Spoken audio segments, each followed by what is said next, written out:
Hey indie filmmakers, Griffin here. It's Labor Day, so I thought I'd look back at all the weird jobs I've had before I ever had a career in video production.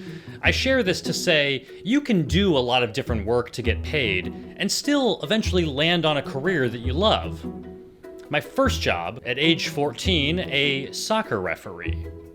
At 16, I worked at Radio Shack. I loved that job because I actually enjoyed helping people work through their tech problems. In high school, I started my first freelance work, wedding videos. For a summer between college semesters, I was a bowling alley DJ. My stage name was DJ Kettlecorn. Oh! In college, I used to be a rock climbing instructor. After I failed out of film school, I worked for 8 months at a stair building company in San Diego, delivering stair parts to construction sites before sunrise. I moved to Illinois where I wanted to work at a Sprint store. They told me to work through their temp agency, so I did. Instead, the temp agency placed me at AMG, a company that prints and ships mass mailings. It was tedious work and probably the only job I've had I didn't like.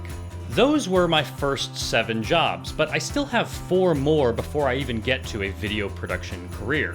One of my favorite jobs was working at Potbelly sandwiches. It was a fun environment, and it taught me how easy it is to incorporate happiness into customer service and company culture. Just tell employees, be super nice. Customers will be happy, your job is easier, more rewarding. Then I worked at a different Radio Shack. At 23, I graduated Illinois State University and was offered a graduate teaching assistantship, meaning they waived my tuition, paid me a little bit to teach. And this is my desk during finals, grading final projects. Then I got an internship at State Farm, monitoring social media.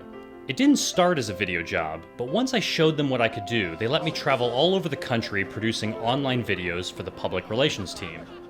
I've since learned this is called job crafting, taking the job you have and turning it into the job you want.